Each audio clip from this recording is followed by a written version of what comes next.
आज हम क्लास 12 के भौतिक विज्ञान की क्लासेस स्टार्ट करने जा रहे हैं। तो इसमें हम अपना आज पहला अध्याय शुरू करेंगे जिसका नाम है विद्युत आवेश तथा विद्युत क्षेत्र। इसमें आज हमारा टॉपिक है कूलाम का नियम यानी कि कूलाम्स लॉ। कूलाम्स लॉ वही चीज़ है जो हमने पिछली क्लास में आपको ने पढ़ा होगा। न्यूटन का गुरुत्वाकर्षण का नियम उसी से रिलेटेड ये भी है। ये कहते गुरुत्वाकर्षण का जो नियम था वो दो पिंडों के बीच कार्य करता था यानी कि द्रव्यमानों के बीच कार्य करता था, और ये जो हमारा कूलाम का नियम है ये दो आवेशों के मध्य काम करता है। तो यही चीज़ यहाँ पे भी लिखी है, दो स्थिर बिंदु आवेशों के मध्य लगने वाला आकर्षण या प्रतिकर्षण बल। यानी हम यहाँ पे दो आवेश लेते हैं। पहला आवेश हमने माना Q1 आवेश है जो कि Q2 और दूसरा आवेश Q2 है। इनके बीच की जो दूरी है ये है R। तो कूलाम का नियम कहता है कि दोनों आवेशों की मात्राओं के गुणनफल के अनुक्रमानुपाती, मतलब जो हमारा बल हुआ वो अनुक्रमानुपाती है पहले आवेश Q1 और Q2 के गुणनफल के बराबर। और दूसरी चीज़ कहता है तथा उनके बीच की दूरी के वर्ग के व्युत्क्रमानुपाती होता है। इसका मतलब दूरी के r²। अगर हम इन दोनों बातों को एक साथ लिखते हैं तो हम कह सकते हैं F = Q1/Q2/r²। तो ये जो हमारा फॉर्मूला निकल के आया है ये हम कह सकते हैं कि दो आवेशों के मध्य जो बल कार्य करेगा उसका फॉर्मूला है। अब अगर हम ये जो अनुक्रमानुपाती का साइन है इसको हम अगर हटाएं तो हमें एक नियतांक लेना पड़ेगा। तो हम लेते हैं एक नियतांक, इसको Q1/Q2/r²। अब प्रयोगों द्वारा जो इस k का मान निकल के आता है वो 1/4πε0 के बराबर होता है।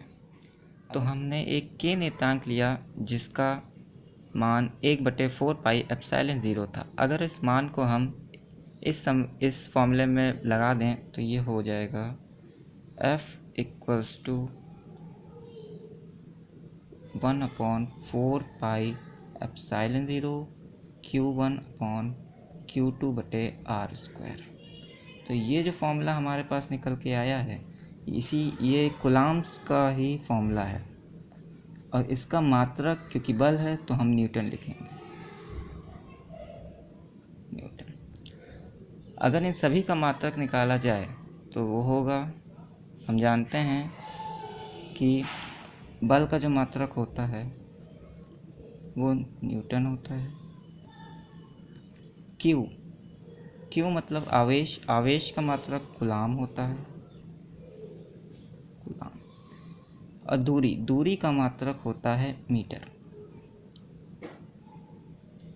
तो अगर यहाँ से हम ε0 की मात्रक निकालना चाहें तो उसके लिए हम क्या करेंगे, F को ε0 की जगह रख देंगे और ε0 को F की जगह रख देंगे। तो हम लिखते हैं ε0 = 1/4π/F, ये वैसा का वैसा ही रहेगा, r²। तो अब हम इसका अगर मात्रक निकालें तो हम देख रहे हैं Q मतलब आवेश, यहाँ पे दो आवेश हैं तो हम लिखेंगे कूलाम स्क्वायर, बटे में आ जाएगा। अब क्योंकि 4π एक अचर राशि है तो इसका कोई मात्रक नहीं होता है, तो हम F को लेंगे यानी कि न्यूटन, और r² मतलब मीटर स्क्वायर।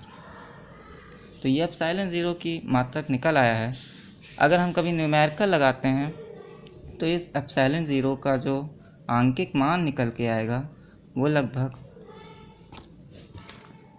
8.854 × 10⁻⁻20 कूलाम आएगा।